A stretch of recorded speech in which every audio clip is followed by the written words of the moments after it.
જય માતાજી અને મારી યુટ્યુબ ફેમિલીના જય વિહોતમાં તો ફરીથી આપણે એક નવા બ્લોગમાં તમારું હાર્દિક સ્વાગત કરું છું મિત્રો। અને તમારા માટે આજે હું સરસ વિડીયો લઈને આવી છું। પણ અત્યારે તમે જોઈ લો કે અહીંયા હું એકદમ જે આપણે ઝાડ આવે છે આ ઝાડ ચીકુડીનું છે, અહીંયા હું ઊભી છું। અહીંયા બાજુમાં તમે જોઈ શકો અહીંયા જે જામફળી છે, આંબો છે, અહીંયા મીઠી લીમડી પણ તમને જોવા મળે છે, અહીંયા સીતુડીનું પણ ઝાડ છે, અહીંયા આંબાનું છે, લીંબુડી છે, અહીં કલમી આંબો છે, આસોપાલો છે, દરેક જાતના તમને અહીંયા ઝાડ જોવા મળે છે। આ બધા ઝાડ જે રોપેલા છે એ કલમથી કરીને રોપેલા છે। અહીંયા તમે જોઈ લો આ ચીકુડીનું ઝાડ છે જે આટલું મોટું થઈ ગયું છે એ ઝાડની પણ કલમ કરેલી છે।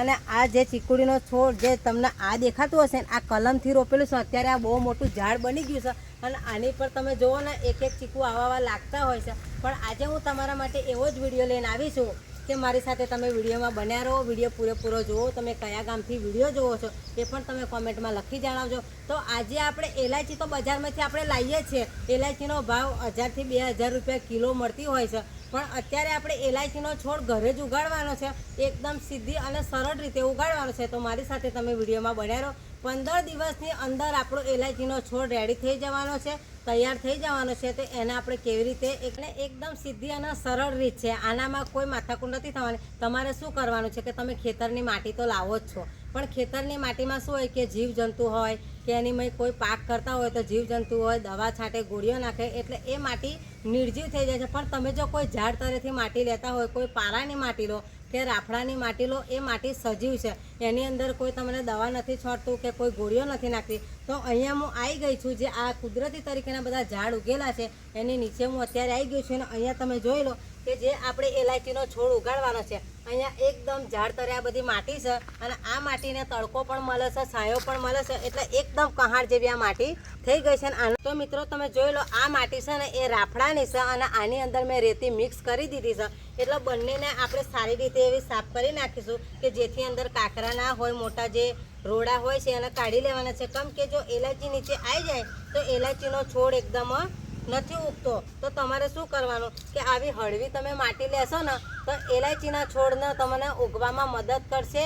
અને અહીંયા મેં લઈ લીધું છે છાણિયું ખાતર। આ છાણિયા ખાતરમાં નાઇટ્રોજન, ઓક્સિજન હોય છે, એના કારણે આપણા મૂળને એકદમ મજબૂત બનાવે છે અને આ ગાયનો ગોબરનું છાણ છે તો તમે જોઈ લો આના ઉગવામાં પણ મદદરૂપ બને છે અને આના મૂળ એકદમ મજબૂત બનાવી દે છે। તો અત્યારે આપણે એલાયચીનો છોડ કેવી રીતે ઉગાડવાનો છે, આપણા ભારત દેશમાં તો નથી થતો, પણ મેં પણ ઘણા ખરા વિડીયો જોયા છે, એ લોકો એલાયચીનો છોડ ઉગાડે છે। તો મને પણ થયું કે મારા દર્શક મિત્રોની સાથે હું પણ આ વિડીયો શેર કરી દઉં કે એલાયચીનો છોડ ઉગે છે કે નથી ઉગતો। તો અહીંયા મેં એક આવી ડોલ લઈ લીધી છે અને તમારી કને ગમલો હોય તો લઈ લેવાનો, નીચે એની કરે પાણા પાડી દેવાના છે।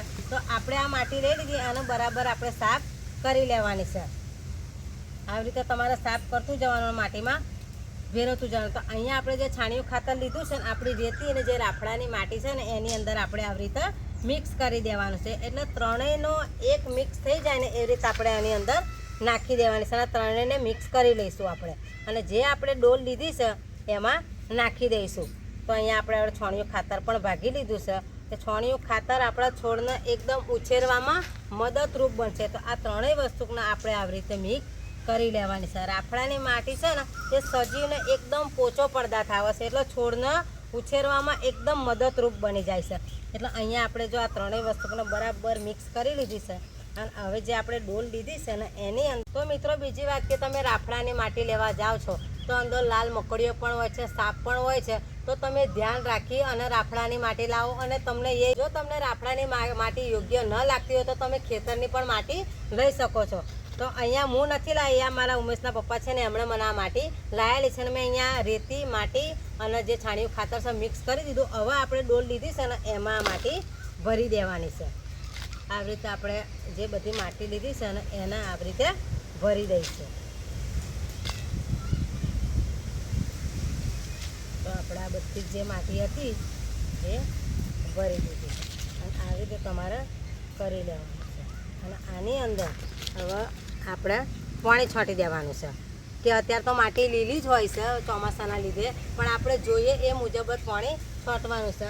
અહીંયા તમે જોઈ લો જે મેં આ એલાયચી રાત્રે પલાળી રાખી હતી. જે ભરસર એલાયચી છે એ નીચે ડૂબી ગઈ છે અને જે પોચી છે ને એ ઉપર આવી ગઈ છે. પોચી એલાયચી ઉગતી નથી એટલે આપણે એ પોચી એલાયચીને કાઢી નાખવાની છે અને નીચેની એલાયચી આપણે લઈ લેવાની છે. આ એલાયચી ઉપર તરસ અને એના આપણે લઈને આપણે ચામાં ઉપયોગ કરી દઈશું. નીચેની એલાયચી આપણે લઈ લઈશું. તો ઉપરથી જે આપણી એલાયચી છે ને એવી રીતે બધી આપણે કાઢી લેવાની છે. જોઈ લો, ઉપરની એલાયચી બધી જ આપણે લઈ લેવાની છે. એટલે આપણે ચા બનાવીશું ને એમાં નાખી દઈશું એટલે ઉપયોગમાં આવી જશે. આવી રીતે આપણે જેટલી ઉપર તળી ગઈ છે ને એ બધી એલાયચી લઈ લઈશું.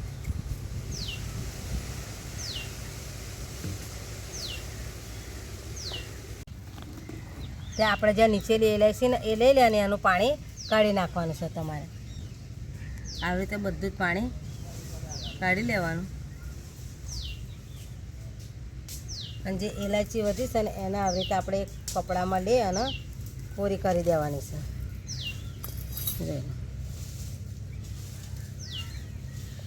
તો અહીંયા ખાસા એ બધા જો 10-15 જેવા દાણા છે એ આપણે એલાયચીના દાણા એ કરવાના છે. આ ડોલની અંદર હવે આપણે પાણી નાખી દઈશું. જે આપણે એલાયચીના દાણા લીધા છે એ ડોલની અંદર મૂકી દઈશું. તો અહીંયા મેં આ બાટલ લઈ લીધો છે.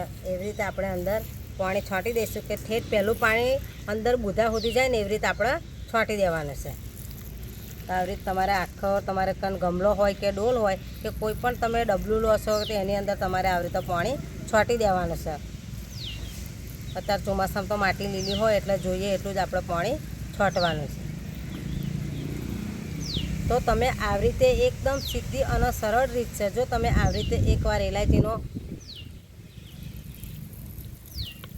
તો એકદમ સીધી અને સરળ રીત છે. જો તમે એલાયચીના બિયા આવી રીતે રોપશો ને તો 100% 15 દિવસમાં તમારી એલાયચીનો છોડ બનીને રેડી થઈ જશે. તો અહીંયા જોઈ લો આપણે પાણી નાખી દીધું છે. એકદમ પોચું પાણી થઈ ગયું છે અને આ બધી માટી બેસી ગઈ છે હાથમાં પાણી. હવે તમારે શું કરવાનું છે?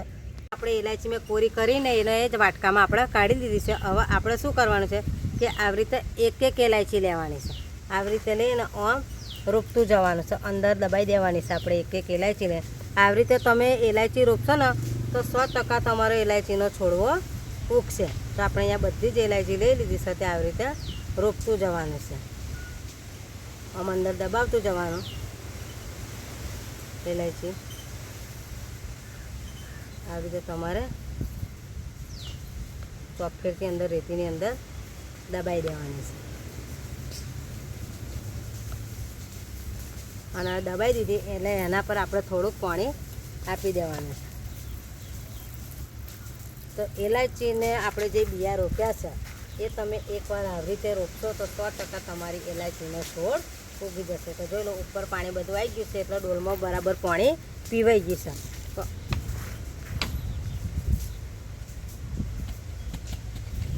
તો મિત્રો આને આપણે પાણી આપી દીધું છે અને કેટલા ટાઈમ તમારે તાપે રાખવાનું છે, કેટલા ટાઈમ અને છોએ રાખવાનું છે અને કેટલા ટાઈમ પાણી આપવાનું છે એ પણ હું તમને વિડીયોમાં બતાવી દઉં.